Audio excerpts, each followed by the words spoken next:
presentation, the slides. Okay. All right. So we're going to start off with what is the Path Forward Community Fund. And so the Path Forward Community Fund is a fund that seeks to increase community safety planning and capacity building to ensure self-determination of Indigenous communities and organizations throughout the province and addressing the Indigenous specific causes of gender-based violence in communities. The funding for Path Forward was made available through the agreement between the province of BC and the federal government of Canada through the Ministry of Women and Gender Equality as part of the National Plan to End Gender-Based Violence. We were given an additional round of $5 million worth of funding through the province of the Ministry of Public Safety and Solicitor General, and our funding for round 5 was announced June 3rd, 2025. We also would like to thank the ministry for allowing us to be responsible for this granting process. So the Path Forward Community Fund was created to address the gaps in funding and services for Indigenous women, girls, men, boys, and 2S LGBTQIA+ people that are impacted by gender-based violence and intimate partner violence. And through a government consultation process, it was clear that Indigenous communities wanted not just to be recipients of funding, but also have funding guided and led by Indigenous community values and responses to gender-based violence. So as I said before, I've been on the Path Forward Community Fund as it started in round 1, which was our first round of funding in 2022, and we've been grateful to receive additional rounds of funding for 2023, 2024, and now 2025. Though this is not an annualized commitment, this is not a secure, sustainable fund, so it is being granted to us on a grant process. So when looking to apply for the Path Forward Community Fund, a lot of the questions we get is what is eligible? What kind of programs are eligible? And you know, all of these building capacity, the hosting, engagement, and facilitation, crisis response plans, development in response plans, communication plans, information sharing and tools to navigate the justice and public safety systems, culturally appropriate safety training for Indigenous staff and non-Indigenous staff, cultural support and healing.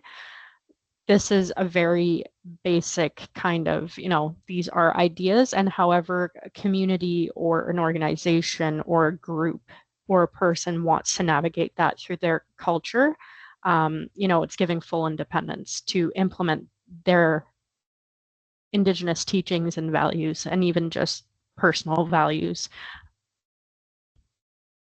Kind of what we wanted to touch on was kind of what we learned during our 4 rounds now that we've granted. So we're really working to ensure the self-determination of communities, organizations across the province, specifically in remote areas. So now we're looking at when applying, we kind of separated them into health regions. So we have all of the health regions across BC because we want to make sure that these programs are not only offered in more of the urban kind of locations as Vancouver, Victoria. You know, we're looking at, you know, bringing services to Fort St. John and Terrace, making sure that all communities have some sort of equitable access to programs. And how are we going to be tracking impact, ensuring longevity of projects with good success, and, you know, incubate good ideas, and that's through collaborating and consulting with communities and groups. So we've also learned that building our adjudication committee that are responsible for grading and granting funding, you know, providing them with relevant data when asked, information, we do gather in person and do team building and, um, personal development workshops and try to support as best as possible so that we ensure that the good work is being put forward through us and them onto community and organizations. So we have separated, we have a lot of Path Forward recipients that have partaken in one of our previous rounds of funding. So what we wanted to do is separate the new applications and those reapplying for funding and changing the application guidelines. Because if we want to ensure that, we can have programs that are working, you don't have to go through a lengthy application form to receive continual funding through us. It's looking more at like sustainability and capacity, and it's like we made our application form a lot lower barrier. So the new application form is for those who have not, for the program that has not been funded by a Path Forward program. So our application form can be found on our website, and we're funding programs from 12 to 24 months from a minimum of 150,000 to a maximum of 200,000. 200,000, we're looking more so for programs that are a 24-month span. When we first implemented Path Forward, we were only allowing for programs that were only over the span of 12 months. And for some, it was taking 6 months to start up the program, the hiring process, the gathering materials. So we brought to our committee and the ministry saying, we need a longer time span. And so we've initiated that as well within the last round, so Path Forward round 4. I'm happy to assist. I've assisted in the past in reviewing and aiding in the grant writing process. If a community or organization is a bit of a lower capacity or they've never applied for a grant of this size before, and it's just by request. So by sending me a quick email and scheduling a time or doing something through Teams or phone call, we really want to be as supportive as possible. So those reapplying for funding, again, our application form is found on our website, and they are separate and labeled as reapplication form and new program form. Again, touching on that, we ensure that those reapplying, that it's going to be simpler to navigate, and we don't have to hear of all of the program details that were already approved, but looking at more so if there are any program changes, then you can highlight them. We're also at the applicant's request, we are able to attach their original application and their final report to their reapplication for funding. And just a little bit on our application adjudication process. So we have our own grading or scoring form that each committee member, as they review a application, they will grade on, how closely does this program address changing, like preventing and, the education surrounding gender-based violence. And the committee is composed of diverse Indigenous women and people who will grade the applications individually and then come together to discuss and make final decisions on what projects seem the most viable. Each committee member will review 5 to 10 applications, and each single application is reviewed by 2 to 3 committee members. So we're getting scores from 2 to 3 people. Our committee currently has 8 Indigenous women from diverse backgrounds. And brain fart, sorry.